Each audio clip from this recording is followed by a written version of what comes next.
A big hello and welcome to all our viewers to another episode of Fitness Fanatics. A very happy Monday to all our viewers. As much of an oxymoron, happy Monday maybe. I'm pretty sure all of us wake up on a Monday morning with a spring in our stride. But I'm sure that's what my guest today, Gunjan Kamra, does. And I'm pretty sure she would attribute all energy to the fact that she's been practicing yoga for many years now. Gunjan, welcome to the show. It's good to have you on Fitness Fanatics on One Play Sports. Hello, thank you. I'm super excited too. How are you today? We're doing well, Gunjan. Gunjan, for the sake of the viewers, if you could perhaps start off by giving just a little bit of an introduction, talking about your background briefly, just so that the viewers are more aware of some of your the work that you've done. Sure, definitely. So I am Gunjan Kamra. I am a certified yoga instructor and health coach. I am based out of Bangalore, and I'm the founder of Equilibrium Mind and Yoga, which is my studio. Little bit background about me. I was in corporate for 8 years, and I started my studio this year before quarantine, right before quarantine, because I have been into fitness for as long as I can remember. It's been almost 10 years. And I was in corporate, so my weekends were always doing yoga, running, dancing. I'm a trained Latin dancer as well. So I knew halfway that I am definitely going to be in this field. I just had to take the switch, and it took some time. I had to come to this decision first of all, and it took me some time. It took me a while to save, to plan, and everything. And this year I just did it, and I'm super excited because I do not miss my corporate life at all. I'm happy doing what I love, happy doing, sharing my love, my passion for yoga. And when I see my clients doing well, when I see people being, aware about their health and fitness, taking it seriously, it's very, very important right now in this time of Corona. Our health is the real wealth, right? So when I see that happening, when I'm able to spread awareness about that, nothing makes me happier than this. So I'm super excited and happy on this journey. That's absolutely brilliant. It's superb that you found your sense of purpose and you're actually doing Yeah. everything that aligns with your sense of purpose. Congratulations on the inception of And your yoga studio. You aren't just a yoga practitioner, a yoga coach, but you also are a yeah. lifestyle coach. You're a health consultant in general. Yes. But Yes. the lion's share of the conversation will be focusing on yoga. So tell me something. Look, Definitely. people read various different definitions of yoga, right? It could be defined differently in one text. It could be defined differently by someone else. How do you Yeah. look at yoga? How do you define yoga? So for me, yoga is more about your mind than your body. And that is, see, basically our mind is the driver of everything. You can quit, your body will quit much sooner than your mind, right? If even when you're running, if you're doing a workout, anything, if your mind does not push you, nothing is going to happen. Similarly, any kind of stress that you may have, it's all in the mind. Mostly it's generated, 95% of non-communicable diseases are generated in the mind before it reaches your body. Somehow it is generated in the mind, originated there, and then it shows in certain way in your body. So for me, yoga is controlling the monkey mind, as what we say, as what we call it. It's a monkey, it's running here and there all the time. And the ability to control our mind, to have certain control over our thoughts, is what defines yoga for me, is what makes yoga different. Because any other workout you take focuses on your body, not on your mind, but yoga is mostly controlling your thoughts and reaching that state where you have, the control over your mind. So even practicing postures is a stage where, like, it's a ladder where you're climbing up, and your ultimate goal is to control your mind, reach that state where you have control over your thoughts. Understood. So Gunjan, tell me something. What is the difference between, say, meditation? And when I say meditation, I'm picturing someone sitting down, cross-legged, eyes closed, hands on the Yeah. knees, and just focusing on the breath. So what's the difference between that practice and yoga? I know yoga is a meditative practice, but is there any difference between both of them? Does yoga have benefits both for the mind and the body, whereas simply, sitting down in meditation only does wonders for the mind? Okay, so I think I am happy to answer this question because meditation is part of yoga. Yoga, yoga is not just, if we talk about classical traditional type of yoga, it is a way of life. Now, how it is a way of life, it gives you a certain set, like if I talk about yoga, a person should have a certain set of characteristics, is what eight ladders, like it's a 8-step ladder that we have to climb, and meditation is one ladder of that process. So first one is talking about characteristics, second one talks about discipline, third one talks about your yoga postures, fourth one talk about your pranayama, which is your breathing, then your dharana, dhyana, samadhi, all of that. So basically meditation is a part of yoga, meditation is not separate, and in that part is when you focus, when you are one minded. Either you can focus on one thing that's happening, like your breath, or focusing at the center of your eyelid, thinking that there is something there, like a Mhm. point, a light source, like that, or you can be aware of everything that's happening around you. Like if you close your eyes and you listen to the noise from the road, you listen to the chirping of the birds, you listen to the buzz of the light, everything. So meditation can be done in many ways, but yoga is meditation is part of yoga. Now you Understood. understand the difference, that yoga is like a big tree and meditation is a branch, is what we can Exactly. say. Makes sense. That's Yeah, yeah, that's a good analogy. So tell me, of course, you've been practicing yoga for many years now. It's very clear to me that you've derived lots of benefits from yoga. One of them being the fact yeah, that you seem so happy, you seem so chirpy, you seem so energetic and effervescent, right? I would describe you as yeah. a vivacious personality. The other thing is your skin is glowing, and I'm pretty sure you would actually attribute the fact that your skin is glowing to yoga. What are some of the other ways in which yoga has helped you over the course of the time you've practiced yoga? So I think yoga has again made me a calmer person. If you like, I think when you're talking to me, you can sense the calmness. I do not get stressed easily. Like even when there was no light, I told you the incident happened that there was no light, but I was not Right. stressed. I was just smiling. I was telling it's an adventure that we are going to have. So you understand that when we are put in a situation when we can easily get stressed, but then we are telling our mind is like, okay, chill, relax, okay, I am in control. And a lot of situations happens with me when I am like in a client call, when I'm taking sessions for client, and things are like that, and I'm always calm. So a lot of people, when they come to me, they share their problems, and when I explain to them, so it's the calmness, I think. The main Hmm. thing is like controlling your mind. So in any situation, you are in control, you are under control. Not that I'm not human and I don't get stressed, but I have the ability to come out of that stress.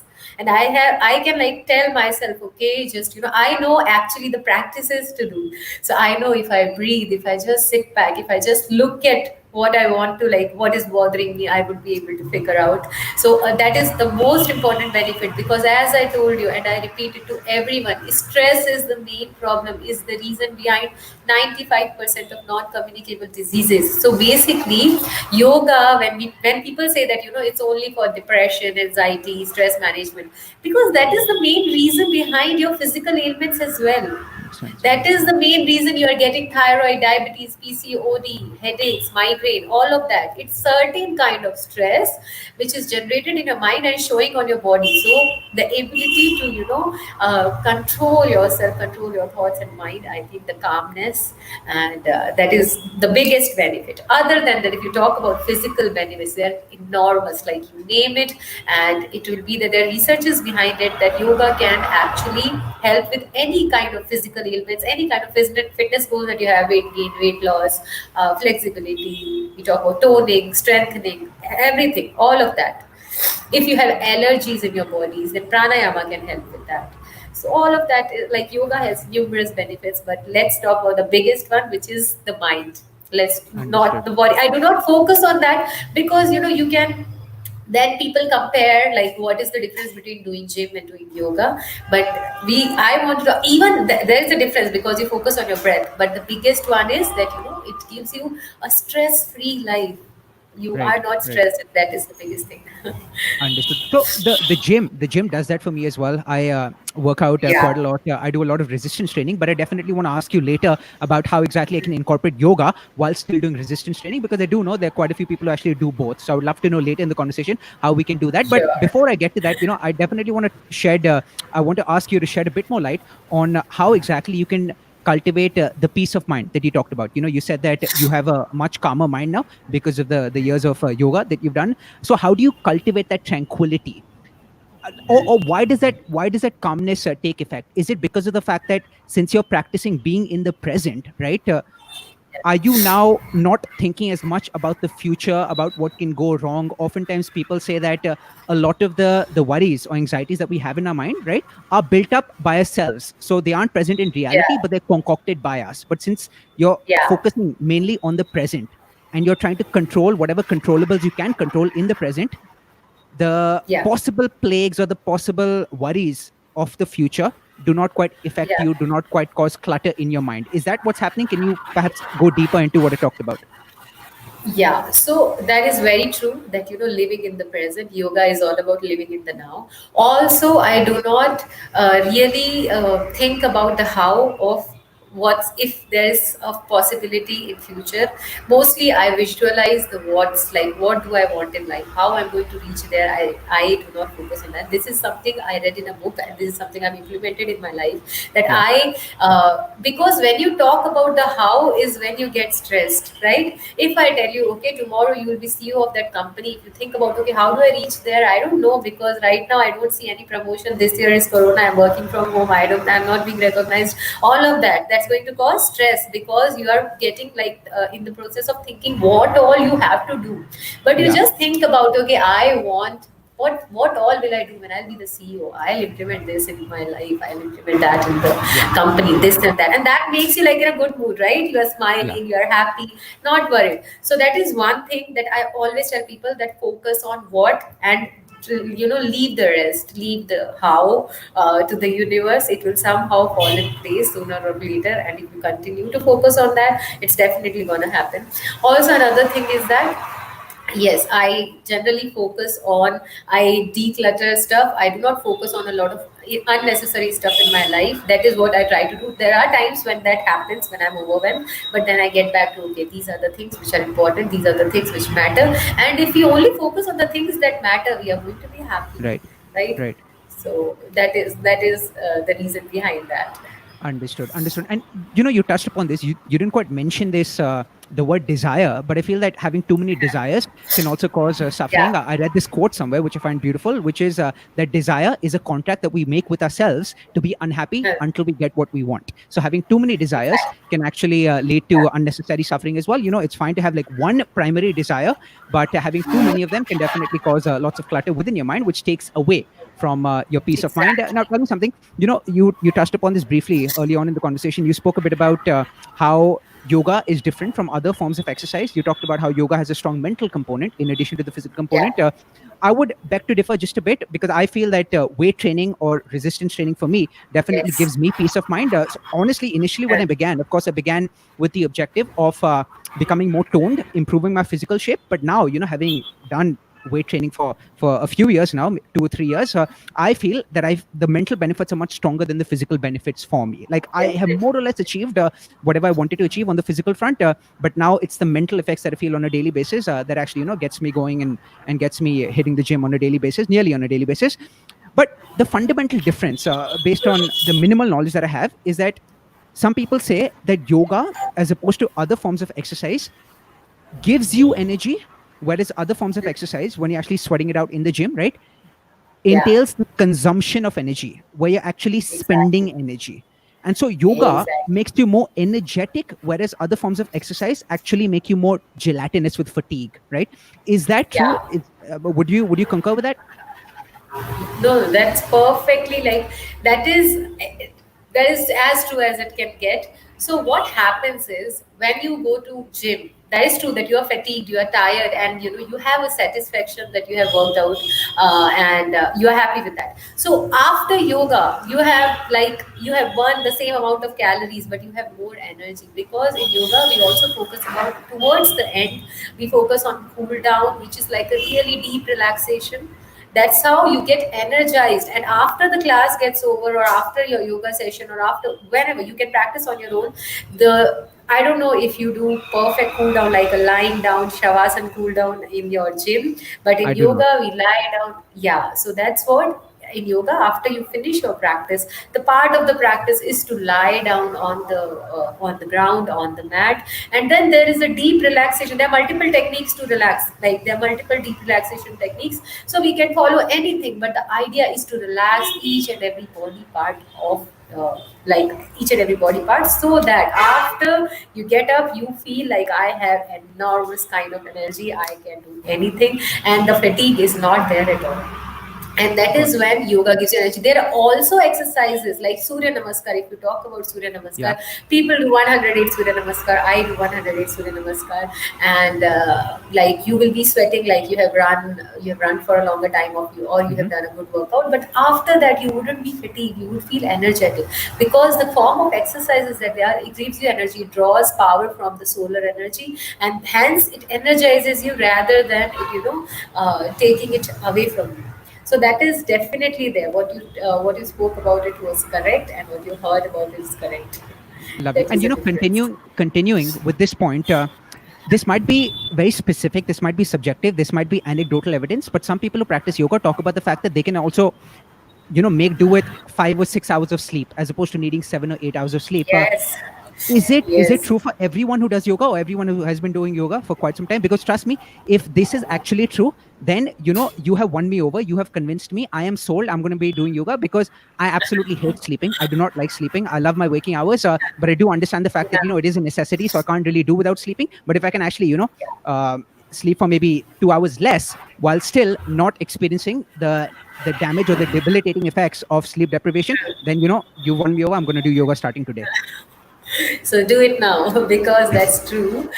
Yoga, actually, yogis, when we talk about yogis who are practicing yoga, like just doing yoga in their life, they sleep for just 2 hours, 2.5 hours. If you have heard Sadhguru talking, Sadhguru, he speaks about that a lot. I also speak for just, sleep for 5.5 hours, and some days I get up really energized, because it's about the quality of your sleep. Again, Yeah. quality of your sleep depending on quality of your breathing, and pranayama practice is the one which is which focuses only on the breathing, and that's when you do, there are certain pranayamas which you can do only to have a deep sleep also. Again, if you sleep for, I'll tell you a tip, okay, you sleep for 5.5 hours, six Right. hours okay, and you get up and you are like, okay, I have not slept properly, you do a Uh-huh. 20-minute deep relaxation, the one that I Okay. talked about, that we do after our, we don't do it for 20 minutes, but I Uh-huh. would tell you, if you do yoga nidra in, like, say after around if you got up around 6 o'clock, you do a yoga nidra practice around 12 o'clock, around 1 o'clock, anytime when you feel tired, like, okay, I need to take a nap, just take a good 20-minute yoga nidra nap, and you would feel, if you do it right, you would feel like you've slept for 2 hours. It's so powerful, because you're relaxing each and every part of your body, including your head, including your mind. So what happens when we sleep? Our body is relaxed. That is the only idea. You do it in 20 minutes or you do it in 2 hours, does not matter, right? So that is when yoga relaxes you so much. This happens with so many of my clients. I can't tell you. They will be like, doing workout with me. We are monitoring diet, we are monitoring water. Everything is fine. But what is not right is sleep, because maybe they have kids. Maybe some of them, they are not just in the habit of sleeping early, so they sleep That's right. late, but they get up early for class and all of that, right? But what I have told them is, you do a 20-minute exercise during the day.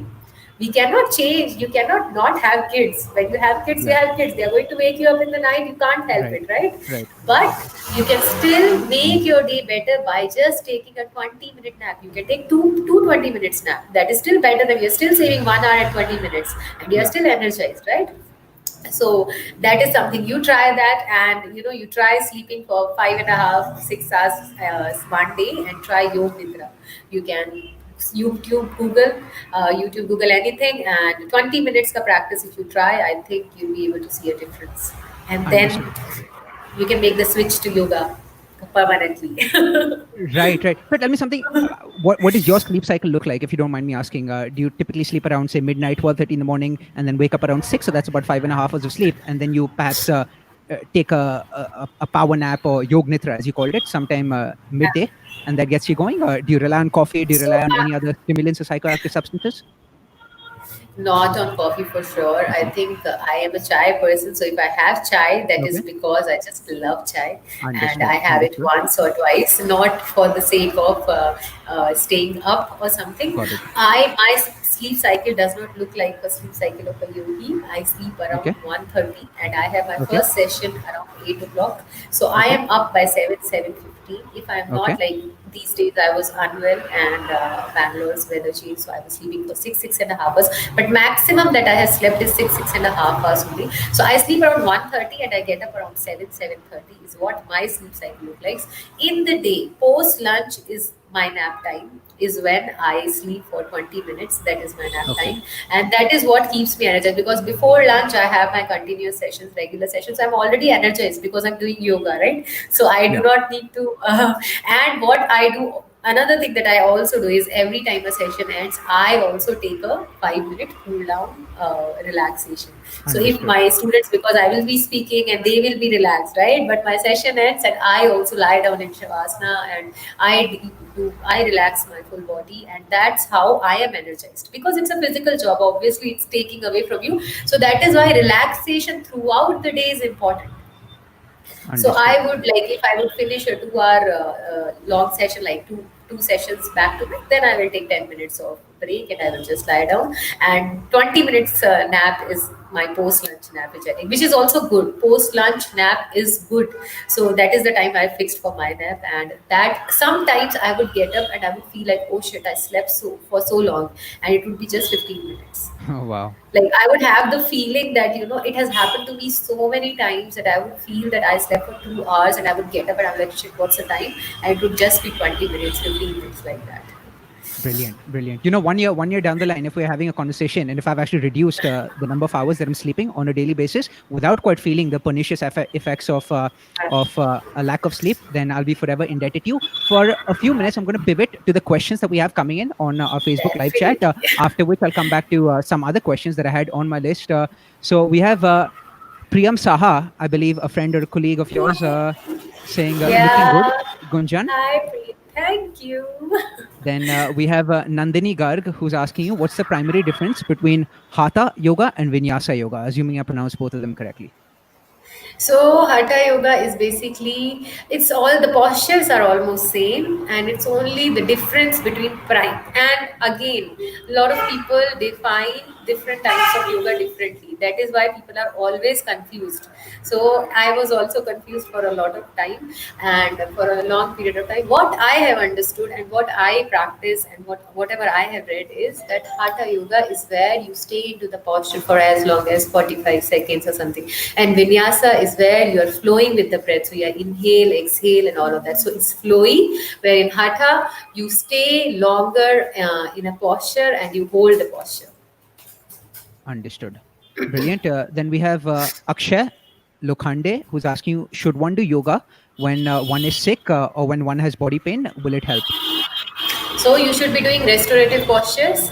Like there is, I told Shavasana, lie down in the corpse posture. That's the best. You can do child posture. You can do happy baby posture. So all of these postures, Vajrasana, all of these restorative yoga. Look for restorative yoga, restorative postures, which is going to relax you, and that is going to actually relax you. So your body pain, or if you are sick, that is going to help with that.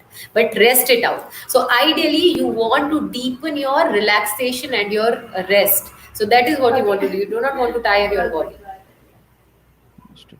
And everyone's been, the talk of the town has been immunity, given the trying times that we're Yes. facing because of COVID right now. So does yoga help build immunity? Of course, yoga helps build immunity, because one thing is that pranayama practices are the ones which actually helps a lot building immunity. If you're doing yoga postures, then again it's like a strength training. It's a full body workout. Whenever you work out, your body gets stronger, your muscles get stronger. That helps. Also, if you have a calmer mind, see for yourself, the day when you are angry, okay, and you go out and raid, you are more likely to catch a cold, catch a flu. And the day you are happy, just see it for yourself. You don't even have to go out. if you have a day when you have just got angry or got stressed, there is high probability that you will catch a cold, catch a flu, catch any disease, anything that comes your way. And if you're happy, it won't happen, because I have experienced whenever I was stressed, I was sick. So I have my personal experience that to stay stress free, and you won't be sick. Because in my the course where when I went for my yoga course, I used to only sleep for 4 hours. Our day used to start at 4:30, and it was a continuous like session after session after session. It would be going on till 8:30. But how are we relaxing within that 4 hour of sleep? Because between during the day only we are doing meditation, we are doing pranayama, we are doing yoga nidra. So all of that kept us energized, and we were surviving with just 4 hours of sleep. So yeah, and we were not getting sick also, because when you don't sleep, that is when your immunity also goes for a toss. So Right. that is when it will help. Try it. Understood. Understood. Then Vipul Sachdeva asking you, how many times per week should I practice yoga? Now, before you answer this question, let me ask a preliminary question, and then we can perhaps get to Vipul's question in a bit. So just imagine you're talking to a beginner, right? There must be lots of people who are viewing this chat right now who are watching this live stream, who are complete beginners, who know a bit about yoga, right? Based upon everything that you relate to them, but do not quite know where to start. A lot of people feel a bit paralyzed because they don't quite know what the best technique is, what's the best yoga practice, how do I start, how many times per week should I start? So imagine you're talking to beginners who are listening to you right now. What would you tell them? So I would tell them that just start. First of all, start with just 30 to 40 minutes, or the time that you can commit. Don't think that you have to do it for 1 hour or something, and just start with 3 to 4 days in a week. 3 to 4 days in a week is important. Why? Because you are also in the habit building phase. That is what I tell all my clients, that if you are a beginner, if you're starting anything, that is also the phase of building a habit. Like when you would have started workout 2 years ago, you would not want to go to the gym now. You wouldn't be as motivated as you are now, right? So that is when you're building the habit. So 3 to 4 times a week is important to build that habit, so that you don't have long breaks. So ideally, like do alternate days. So you do not take Okay. long breaks, you do alternate break Okay. days, and you design your. If you are a beginner, just do it for 30 to 40 minutes, where 10 minutes should be warm up. Warm up is important. Okay. Do not skip warm up, because that is when you get injured and you will be like, oh, I don't know, I did yoga and I did something wrong and I got injured. That is what people say, right? I don't know that what posture I did, but I got a cramp or something, because you did not warm up. That is what you did, not yoga. Right. Okay, so 10 minutes of warm up is important. Then 15 to 20 minutes you can spare for Surya Namaskar. Surya Namaskar is one skill that you will learn. It will go a very long way. You can just do Surya Namaskars for 15 minutes, Okay. like back to back Surya Namaskars or with breaks. Or you can have few minutes of Surya Namaskar and few yoga postures, beginner level yoga postures, and then 5 minutes of cool down. Relaxation is also important. Not that you have just worked out for 30 minutes and you will not cool down. Cool down is also important. So Understood. for a And beginner, you can decide right. how much ever time you're doing. 10 minutes, keep 10 minutes for warm up and 5 minutes for relaxation. Whatever time you have in between is your main set, is your main practice.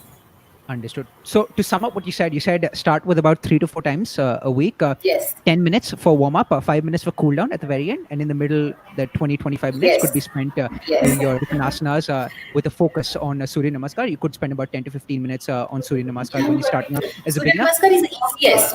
Yeah, Surya Namaskar is the easiest to learn and has the maximum benefits. It's like a full body flow. So beginner would want to go for full body, because you're just starting. You want to open up your full body. You want to strengthen your full body because you're a beginner.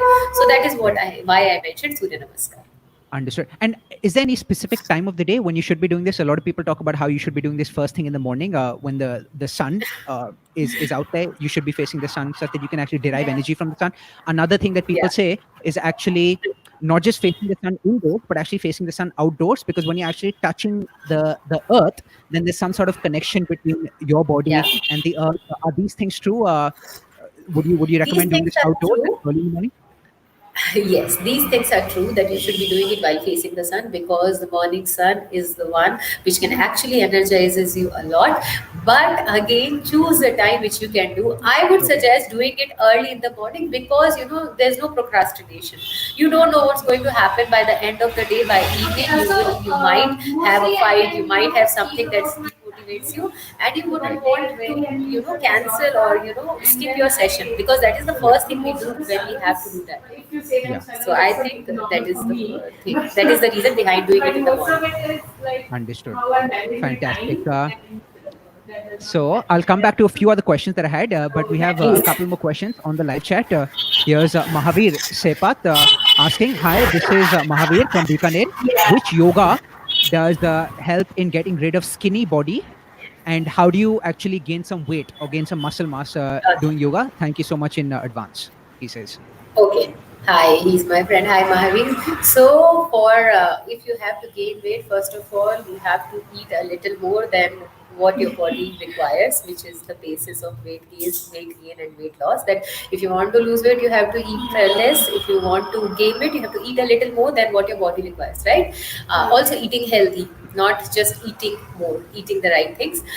And the yoga postures you should be doing are, there are actually practices like breathing from only your left nostril. Okay, so if you inhale and exhale from your left nostril or left part of your body is supposed to be the chandra part, the cooling down part of your body, and the right part of your body is the surya part, which is the which will increase. The right part is going to increase your metabolism, the left part is going to slow down your metabolism. So that is what you want to do, right? If you're losing weight fast, you want to slow down your metabolism. So inhale and exhale from left side of your body, and doing practices which are restorative. Again, you do not want to do, you want to do like few reps of strength training, but you would not want to do like too much of an intense exercise. And obviously eat a little more, eat healthy, and that will help you gain weight. Understood. The exercise that you talked about, is that Anulom Vilom by any chance?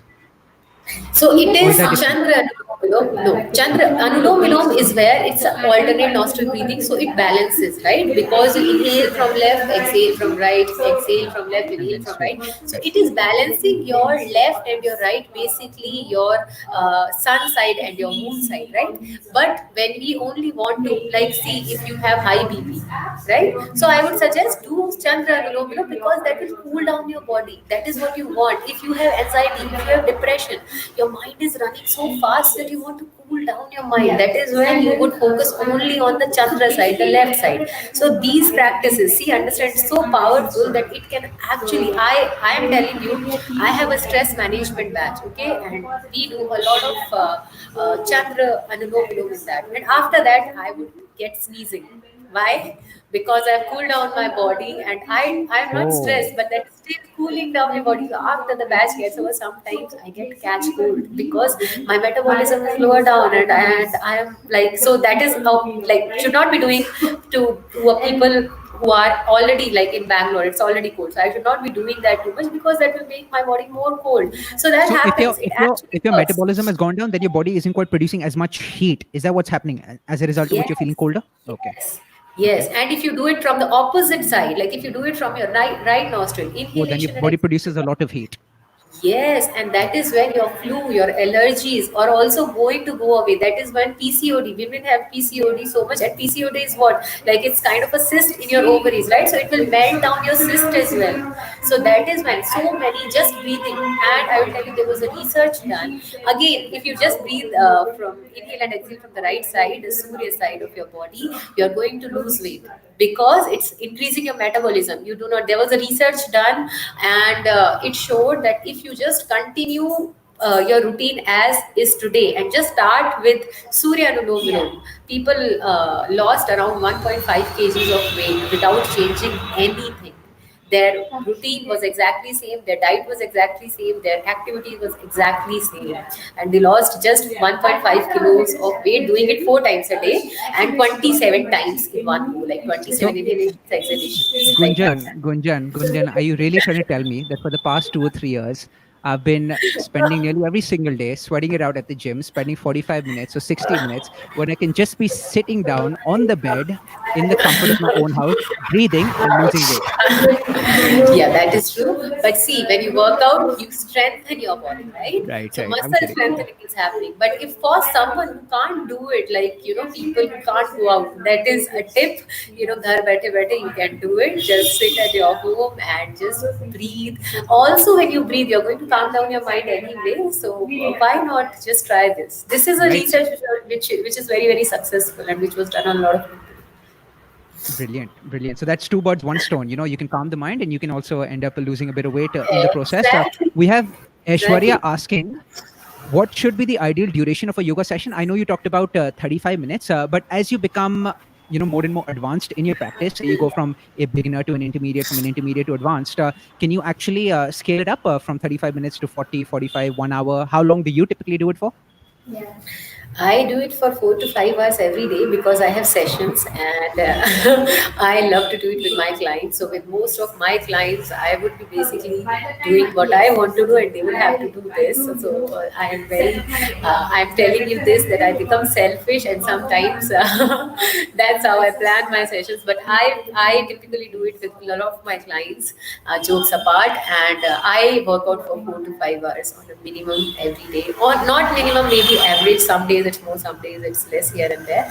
But you can again, like any other form of workout or any other thing, like if you're walking for 5 hours, you can 5 kilometers. You can always, 5 kilometers after some time will seem easy to you. So you can always Right. increase, and your body limit will always increase. It's only going to expand. It's and never going to like come back. So when you started working out, maybe you were done in 1 hour, and if you practice for 1.5 hours, 1.5 hours will feel okay, normal. So you can, like, how much ever time you want to spend, you can ideally build up to that. There is no limit as such. Again, if you're doing an intense practice, relax, cool down for longer time. If you're doing a 1.5 or 2 hours practice, relax for do a deep relaxation of 15-20 minutes to feel energized and not exhausted. Understood. Gunjan, मेरे साथ तो उल्टा हो गया यार. Earlier when I was starting out, मैं आराम से 1 घंटा 1.5 घंटा टान लेता था. But now that I am getting older, I feel 40 minute में ही मेरी गैस निकल जाती है सब. संतोष आनंद लाड here saying great information. So appreciate all the Thank golden nuggets of wisdom, that you're sharing with all of us. Now, tell me you so something. much. I want to get back to the topic of resistance training versus yoga that we were talking about. And the one thing that I want to ask you is, how can people who do other forms of exercise incorporate yoga into their lifestyle? So I'll just give you my example, right? And we can use my example as a proxy for everyone else who might be in a similar situation. I, on average, when I say hit the gym, whatever, do a resistance training workout at home right now, given the constraints that we're facing, approximately 4 to 5 times a week, right? One day is devoted to cardio. So typically every Sunday evening is when I go out for a 30-minute run. Okay. And then one day is just a rest day where I might just end up going out for a 35 or 40-minute walk. That's it. So typically 5 days a Okay. week when I'm working out, one day is cardio and another day is active rest where I go out for a run.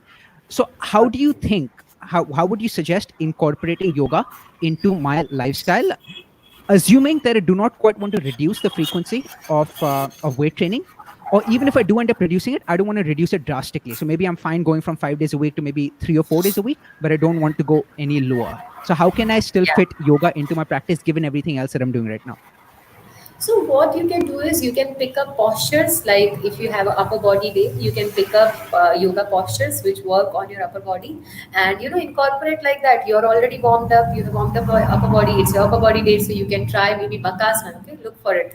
So try bakasana, and just giving you an example. So you can Mhm. incorporate yoga postures in your day. So not that you only need to lift weight, you can do anything, right? So there are so Yeah. many postures which work, which are specifically working on lower body, specifically working on upper body, specifically working on your back. So if you do it like that, if you divide it like that, you can always pick up yoga postures, look for advanced yoga postures. Again, you can always end your session with stretching. There are so many postures which are only focusing on stretching, which are like extreme stretching for your body. So you can incorporate that yoga postures, which are like pigeon poses, like there are so many leg stretches that you can do. So that is one way that you can do a stretch, like a 10 to 15 minute stretch where you incorporate yoga postures.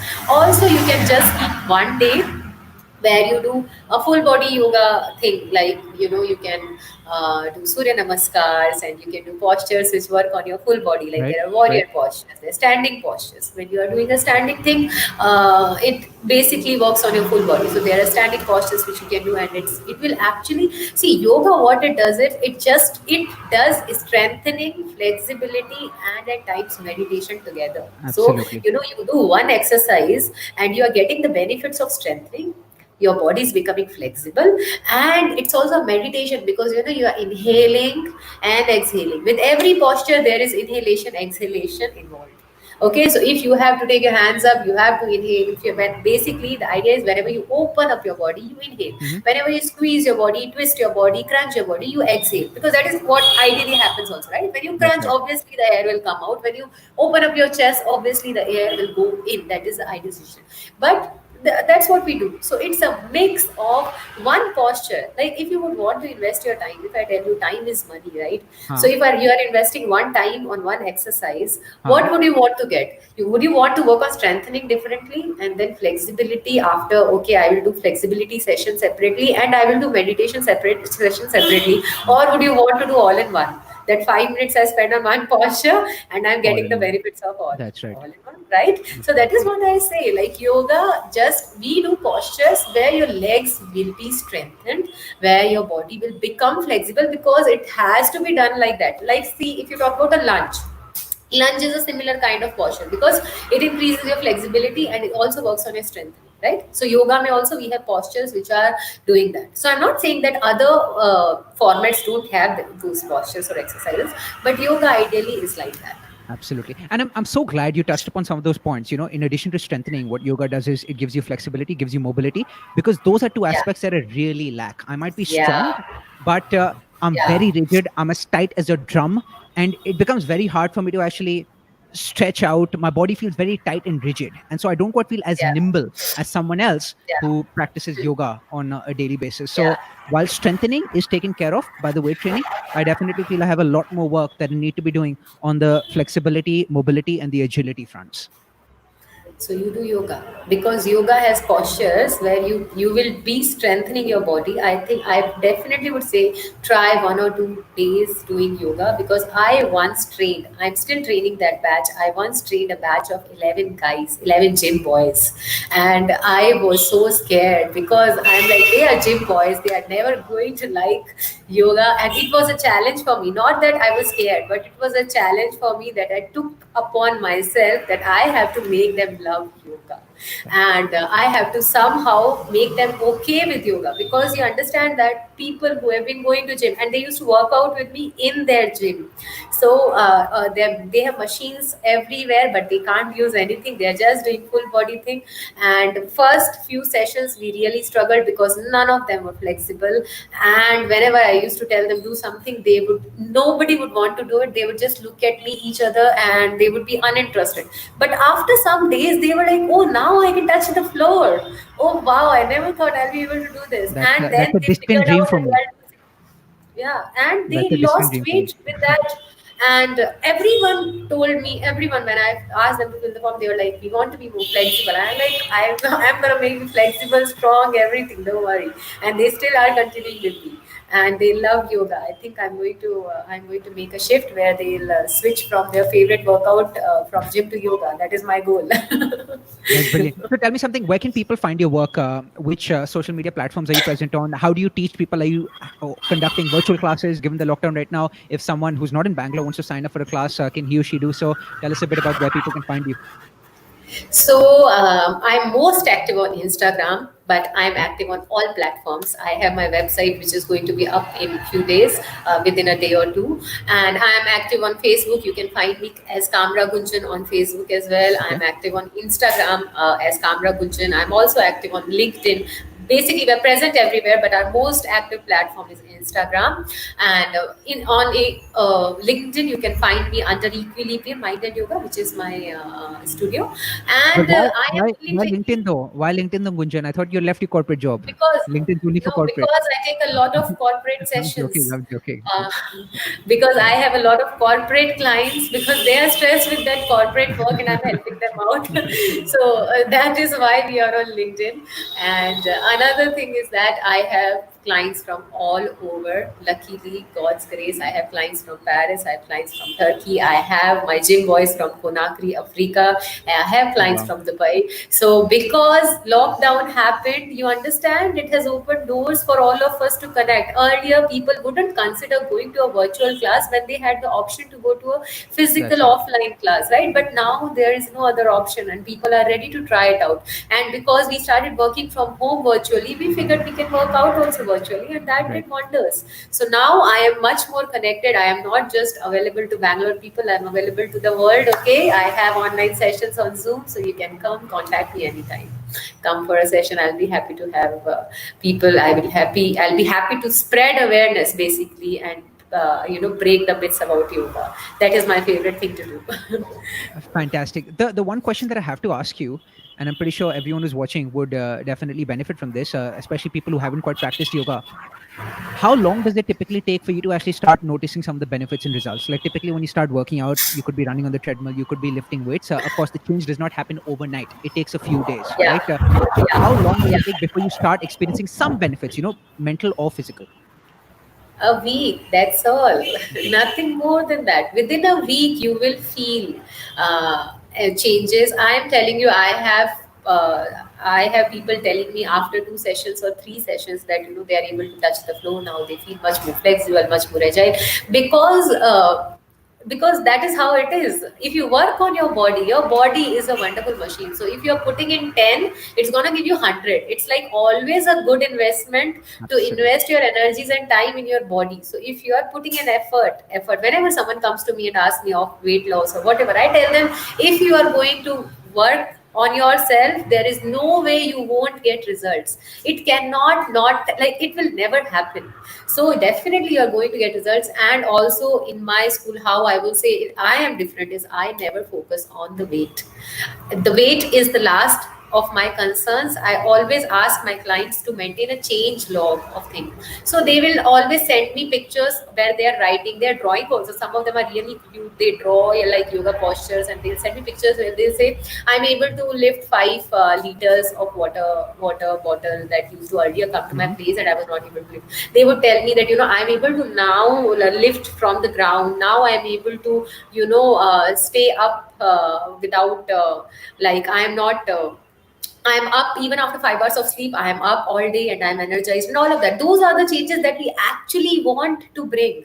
It's not about your weight. You can lose your weight with any other format. The lifestyle change, the changes internal which are happening inside you is the main thing about yoga, and that will start happening from first week itself, from first session itself. Brilliant. Not You just spoke a about week. you spoke about some of the client testimonials. Don't be surprised if 1 month down the line I send you some progress report of Please, mine, and then you can perhaps please. incorporate that in the testimonials tab on the website that's coming up. One more tip I'll tell you, just maintain a change log. Whenever you do yoga, just maintain a change log. Like, this is change log is very corporate word, which I have taken from my corporate life because I used to maintain change log of my reports. Now I ask my clients to maintain a change log of their body. How your body feels after every session or after a week, not that you have to do every day. Just see this week how. And my most important question will be, are you stress free? Are you less stressed? Are you more grateful? Is your back posture correct? So weight is the last of my concern. I would always ask them, is your back posture correct? Are you not dropping your shoulders while sitting? Are you sitting up straight? And most of them will say, like, because this is again, if you sit like this, you see how your breath has to go like this. When you sit like this, your breath is going like this and that. So that is also causing a lot of problems in your body. So these are the things which we actually focus on, and that's why we get results, because that is the real thing. Weight loss to kaise bhi ho jayega. You do a fat diet and it will happen. Understood. I want to go back to what you mentioned about the body, and you compared it to being like a machine. And you mentioned that if you actually do work to your body, that's like an investment that will reap rewards in the future. I'm so glad that you mentioned that, because the fundamental difference, according to me, between, say, the human body that you have and other machines, the actual machines that you see in the factories, is that Exactly. those actual machines, right, that you see in the factories, you use them and you lose them. Whereas Yeah. with us, you use them or you lose them. So in the event that you're actually not using them is when you actually end up losing them. But those machines, when you lose them, Yes. when you use them is when they go through wear and tear and you end up losing them. But for us, if we aren't using our bodies, is when we're losing our Yes. bodies. So you use them or lose Yes. them. Exactly. And there is no age. Everyone comes to me, and sometimes I get inquiries, and people say, I am too old to try anything. You are never too old. So that is what we want to say, that, do anything that you like, but please work on your body. Body is where you start. So even if we talk about mind, okay, I'm telling you that you have to calm down your mind. But tell me, if you have why do we have to work on our body before we go to the next step of mind? Because if you have a back pain right now, tell me, can you focus on your breath? If you have a headache right now, migraine right now, can you focus? We focus on the body so that our body is in optimum condition, and then it does not bother me, and then I can focus actually on the things that I want to focus.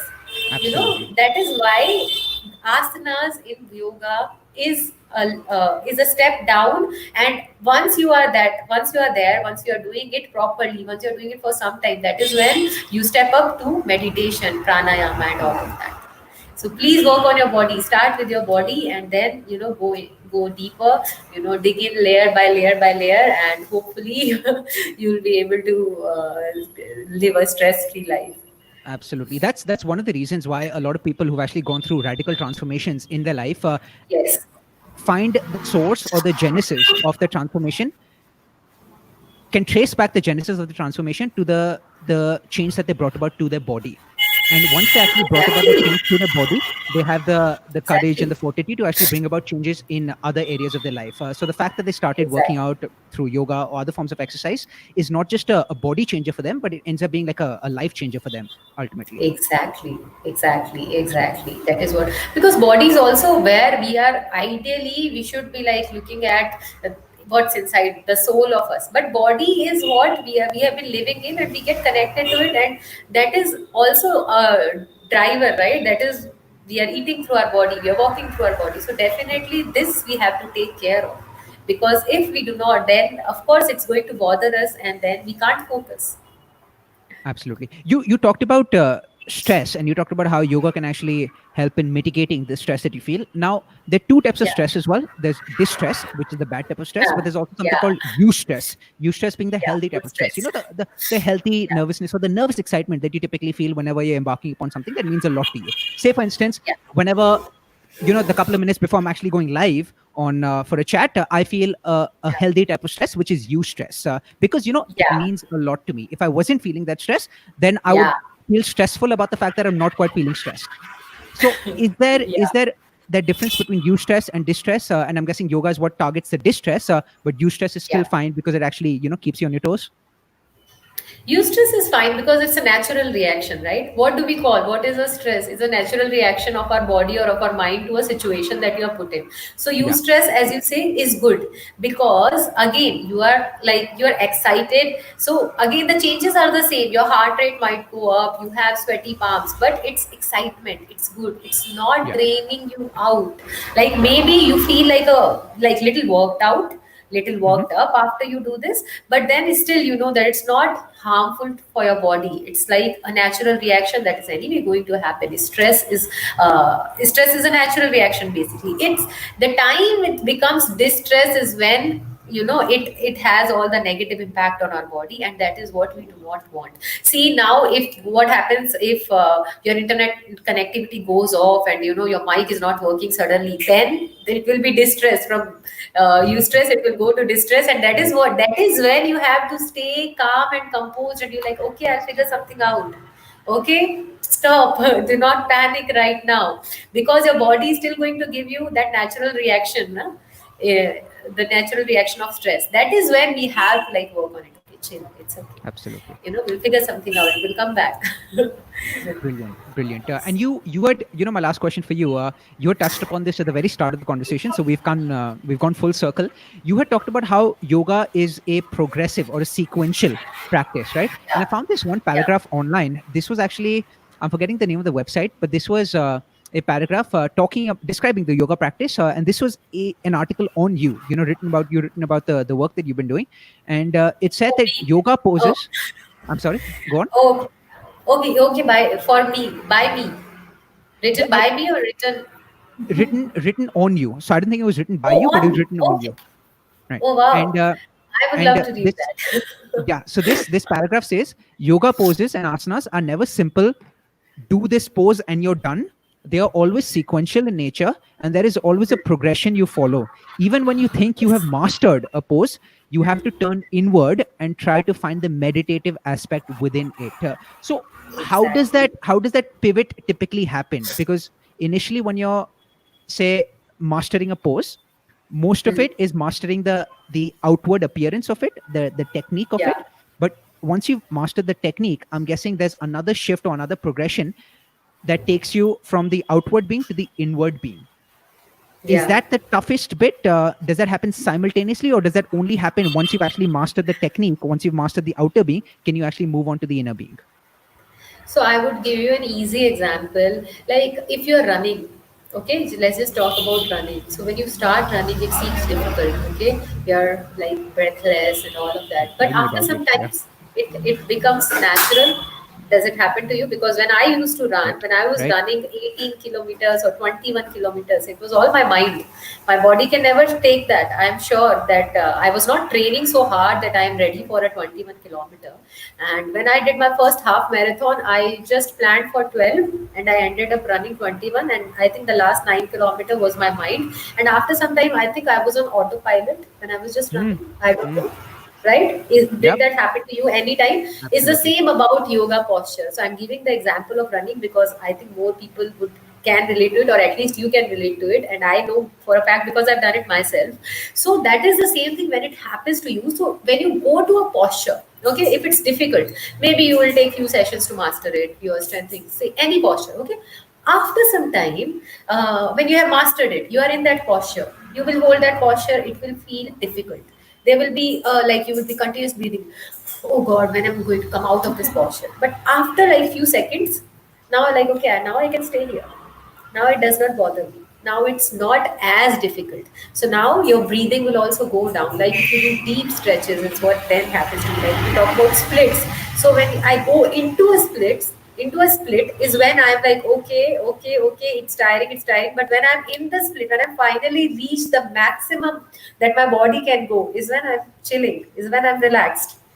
You understand? So that is the Yes. thing. When Yes. you finally leave your body, like leave about the body part of it and just focus on your breathing. That is when we say no, that if you have to, like if you again your mind, if you just focus on the breathing, it is not thinking about the pain. So again understand that whatever you are doing is your mind, is not your body, because you put your attention to your breath.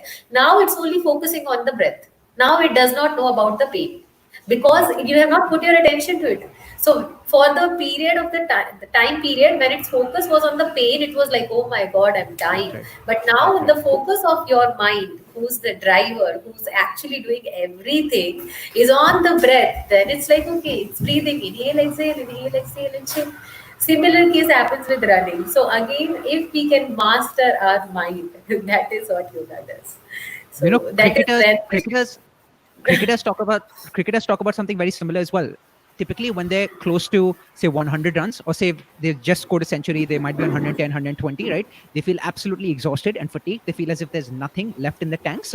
But as soon as they get to a score close to, say, 150, all of a huh, sudden a lot of them start feeling as if, they've just come fresh out to the middle, and it's just the start of the innings, and they feel completely fresh, and all the tiredness that they had when they were close to 100, or they just crossed 100, completely disappears, and at 150 it's almost as if they're starting a new innings afresh. And so cricketers also talk about exactly. this phenomenon that they experience. Exactly.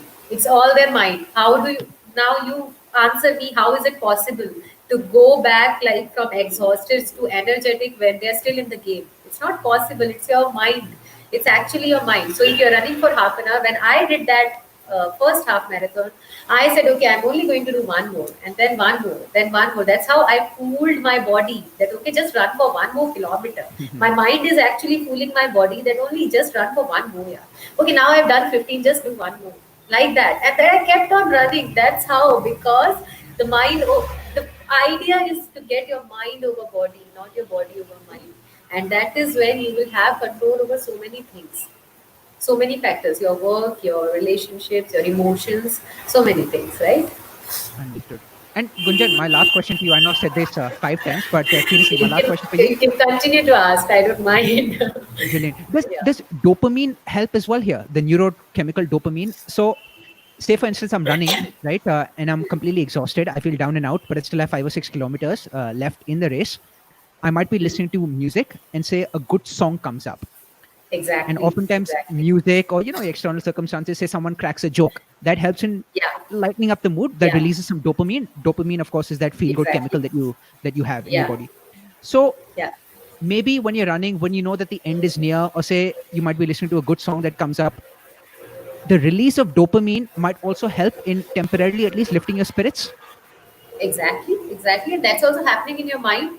Your Yeah, body has yeah, no control over it. Again, absolutely. if a sad song comes, okay, you will be like, shit. Okay, you remember someone else, and oh my god, all my energy. That's the starting of the run. My energy is gone. That's why people have running playlists, right? Right, Because right, I right, don't right, want right. to listen to any Absolutely. sad song.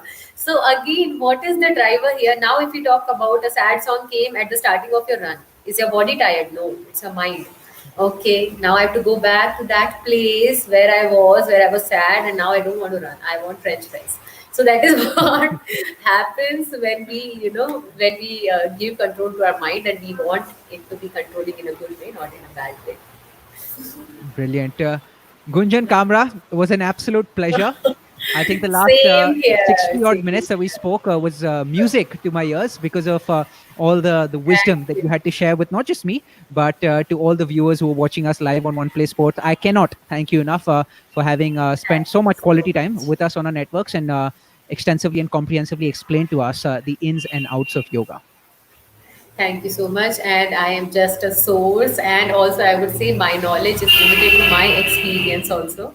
So I may not be a guru, but I am sharing. I always share with anyone whatever I have experienced, because your experiences are whatever we can't experience. Theory is not right until it's experienced, until it's put to practical. So whatever I have shared here is my personal experience, and I'm so happy that you guys invited me. I absolutely had an amazing evening, and thank you so much for having me over.